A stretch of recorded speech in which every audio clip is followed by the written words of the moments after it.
Hey everyone, welcome back. It's Lucid, and I'm once again joined by Sai. We're Hi. on turn 79. Once again, joining Lucid. Yeah. So we don't have, we'll see if we can do a quick one. It hasn't really been our specialty, but there's not much happening, okay? TNG and Vettiheim are both getting slowly beat down. Yeah. And this turn, we do see a bunch of messages from TNG, but they're probably more like a Last Will and Testament than they are actual battle plans. Right. Yeah. It's like, some kind of memoir being written by the general who's falling rather than like, some conquest diary. Okay. Well, that was frustrating. The commanders for the elves got sniped by a single... so that is what happened. Yeah, you were right. By the single assassination sent their way, causing them to be left behind, leaving all my death mages to fight Agartha unsupported, which they almost won, which was crazy. Which, considering how we took out half of his umbrals with no mage support, that fight would have been easy. True.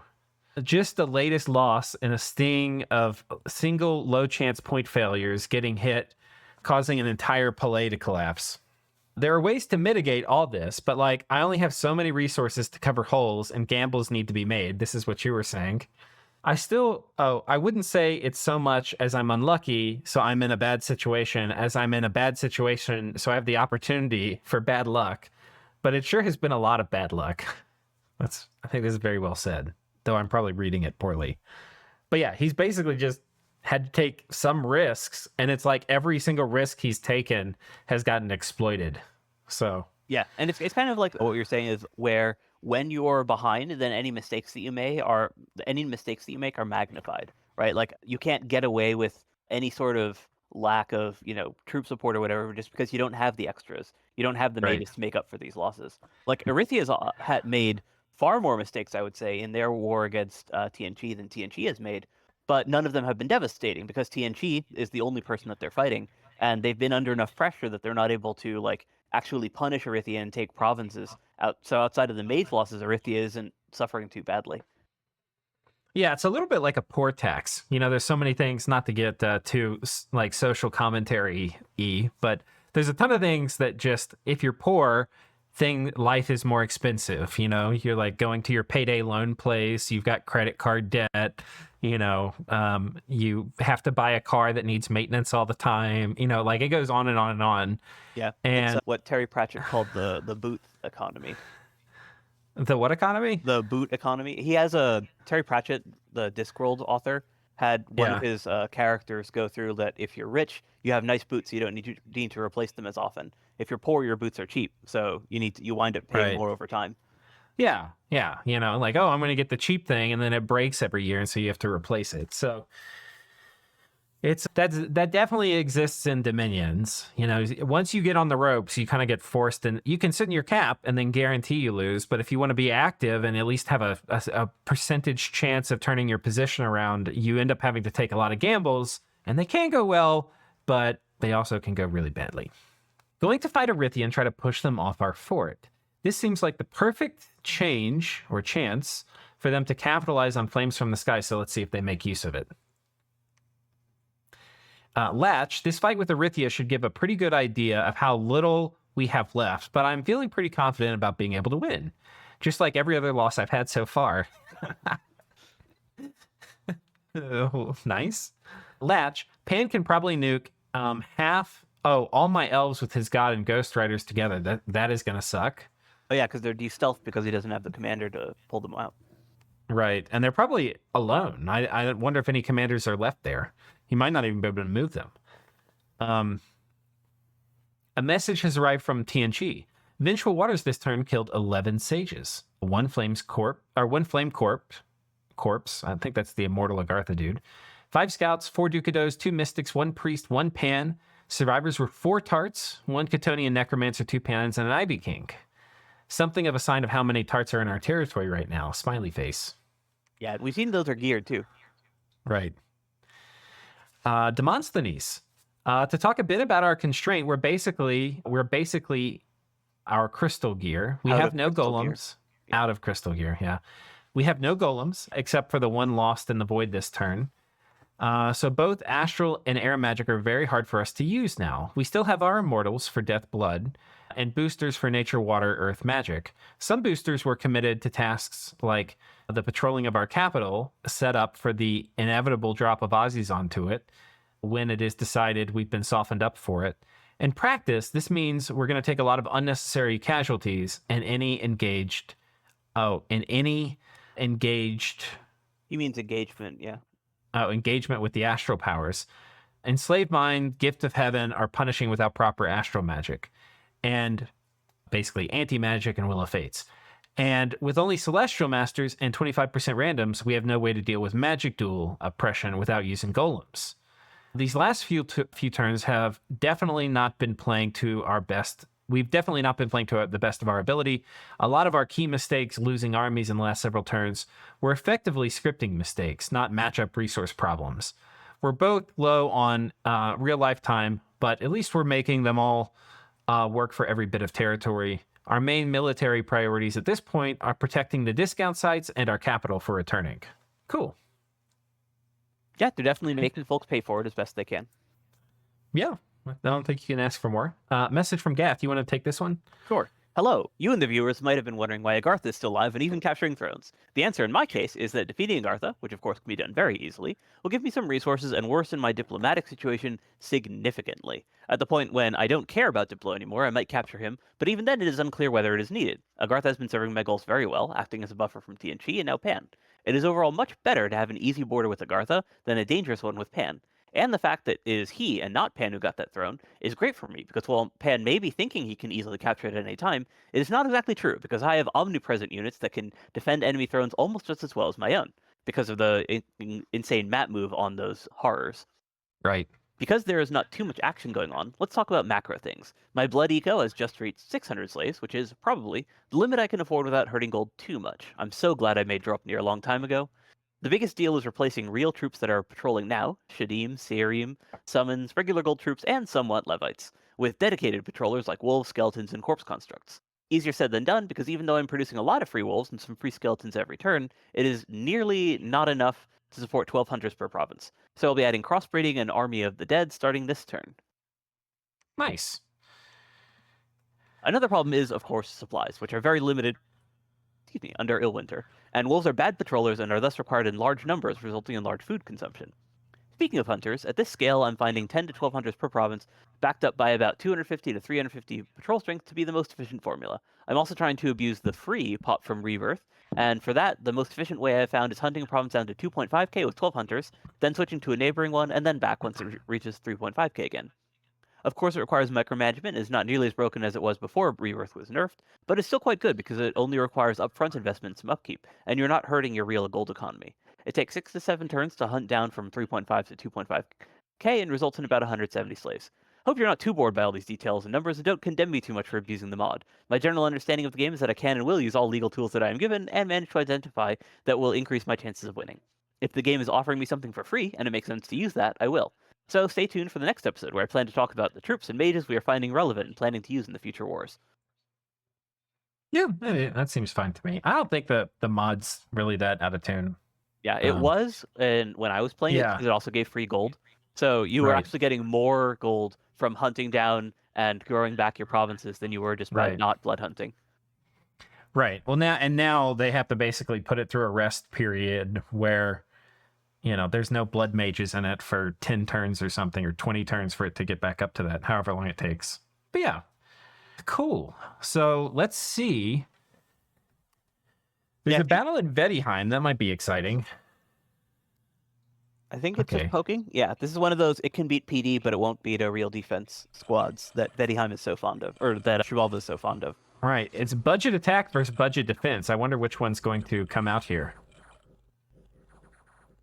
Looking like the Aussies. Yeah, I don't think that there's enough. Yeah, so this definitely beats a scout, but it doesn't beat like any sort of real offensive thing.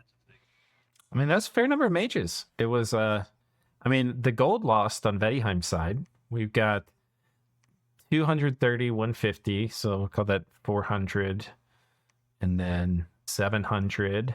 I'm actually not sure why Vaetti patrolled with that, to be honest. Yeah. Yeah, and then... I mean, on the one hand, he's kind of out of the game, right? Yeah, kind of like to a far more extent than TNT. There's not that much that you can like say, oh, he shouldn't have done that because now he's at a disadvantage. Because like, well, you're kind of locked in your cap anyway, so things aren't going to get much worse. Right. And you want to patrol with something. You don't want to give it to somebody for free. So this was clearly an army designed basically to fight this exact thing, right? Which was a low commitment raid. It's just it failed at that job. So I'm not sure what you would do. I'm not sure what do you have any ideas? What's the low commitment thing you would do as Vettihheim to deal with if you knew exactly this was coming? I guess Rim Vetti. I was going to say like a Tartarian thug or like a Jarl thug. Yeah. If you know that this specifically is coming, like this is thuggable. Yeah, thugs risk a lot of gear and gems though.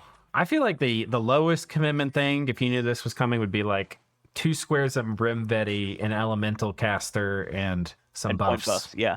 The problem with bringing the elemental caster is you really do want that, right? Because the air elemental is going to mean that if you win the fight, you actually get to kill the enemy mages instead of just chasing them off. But the downside of that is that your air caster is actually quite valuable because you don't have that throne anymore.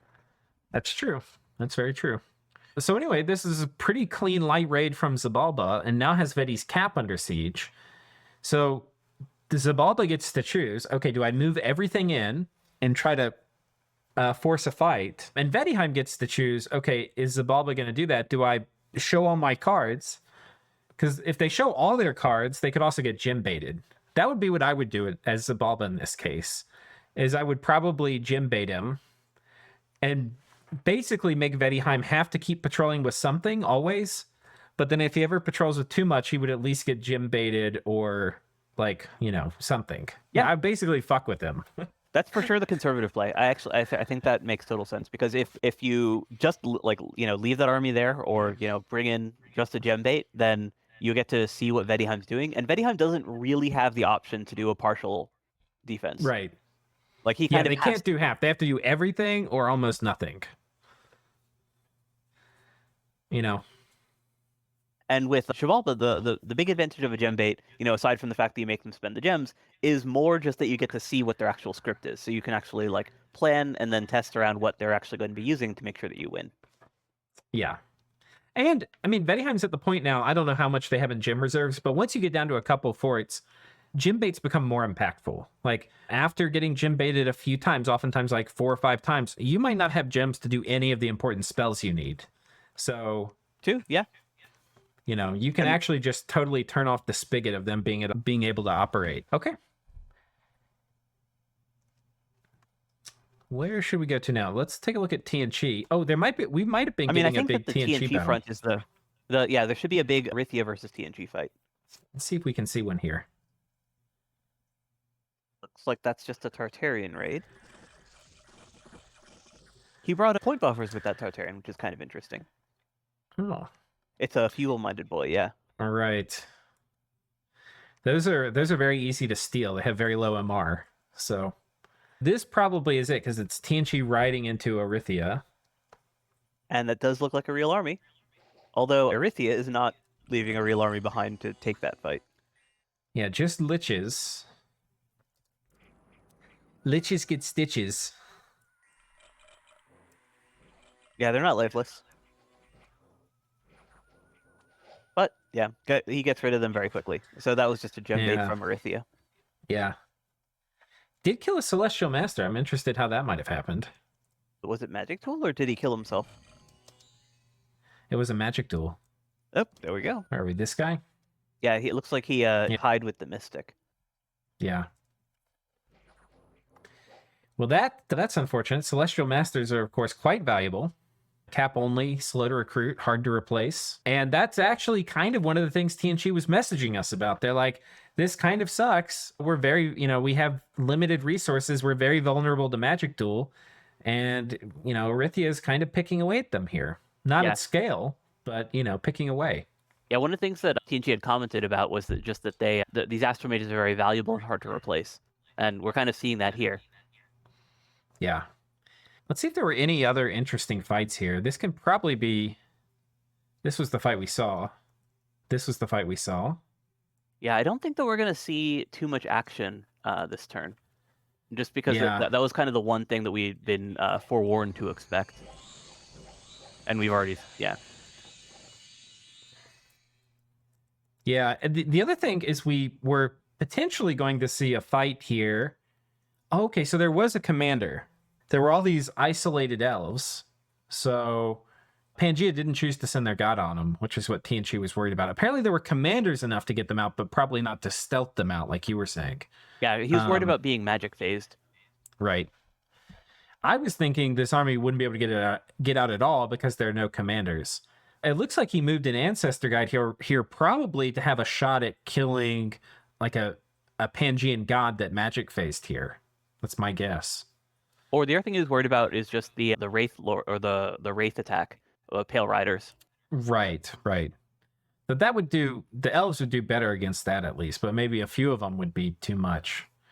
In terms of the rating that's going on here, let's see what, just really low commitment, some Barb Heavy Horsemen, some Centaur Sages. Yeah, I mean, I don't think that any of them want to invest too much in the rating game, especially given that the war itself is kind of a foregone conclusion. Who? Arithia and Pangea? Well, yes, given that, like, with Pangea, they want to grind TNG down, but they don't want to make any heavy investments, right? Because they already know that, they can walk into stuff like Wind of Death and other annoying things to make winning the war more expensive. So they'd probably rather just keep it on the cheap as much as they can. Yeah, and they're trying, like here, there's actually a tremendous amount of dominion. This is something it's kind of hard for us to see, but this is 9 candles on this fort that the Pangea is trying to siege down. So it's actually very tricky. And every turn he keeps a bunch of mages, like he has here on top of this fort, he's going to lose a fair number of them. So in many ways, the Pangea War is limited by how quickly he can preach. Right, in order to get rid of the Vengeful Waters. Because that's what's really causing damage at this point. Yeah.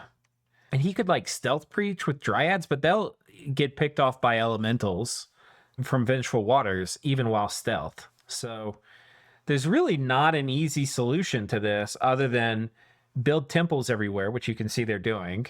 Preach up in the areas you control or areas that are low dominion. And then they probably sort of have to wait. Like, you can't preach out 9 candles, not with Holy One mages. So yeah, it really is just preach and wait. Yeah. So this is really tough. Yeah. So I think that's basically it. I mean, that's pretty much all the combat we have. And I feel like we talked the meta situation to death. Over the last couple turns, for sure, yeah. I think it's mostly just because both of us like the Doom Horror or the Dream Horror thing so much. It's just so much fun to gush about that, and that's just kind of been the focus of our commentary so far. Right.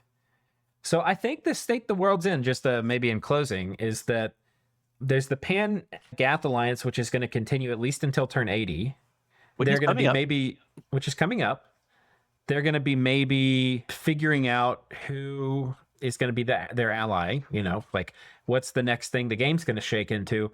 But in the meantime, that's just the slow, like, heat death of the universe, the very, very slow killing of TNG and Vaetti. Yeah, which has been ongoing and will continue to ongo. Right. The thing that the people who it doesn't benefit, I think, are Arithia the most, because Arithia still doesn't have Nexus or anything up, and they don't stand to gain much more. And basically, Pan and Gath are going to be powering up more than Arithia and Zabalba. Zabalba at least has something they can do to make this war end. And that is they can, as soon as they finish taking Vaetti capital, they're again truly a free agent. On one hand, they kind of want to stand still and catch up in research. On the other hand, though, I don't think that's good for them. I think Pan and Gath are far enough ahead, you kind of can't do that, so that, I don't know. It's a very tricky game state, but yeah, they do need to, like, to some extent, like, they just kind of have to catch up. But you're right that, like, they also can't sit still forever. Right. So this like slow heat death phase we're in, I think right now favors Pan and Gath, and certainly Gath the most now that we know about the Dream Horror thing. But without that, I think it would favor them about equally. Maybe Gath a bit more. And that's mostly, or that a lot of that just has to do with the snowballing nature of dominions in general. That like if you are ahead, then maintaining the status quo is good for you, right? Because you get Right. continue to get more ahead. Right. Yeah, I mean, the interesting thing would be if Pan's in a long, drawn-out war with TNG, could somebody else turn this around and like get people going on Pan? Gath would probably like that. I'd like it, but it But would be hard. yeah, Just it'd be hard to do. yeah, we kind of talked about this earlier. Went about that. Yeah. Yeah. All right. Well, I think we'll end it there. We're only at 20 minutes, but not much happened. Finally, the quick episode that we keep promising. That's right. That's right. All right. Well, we'll see you next time. Thanks for joining. Cheers.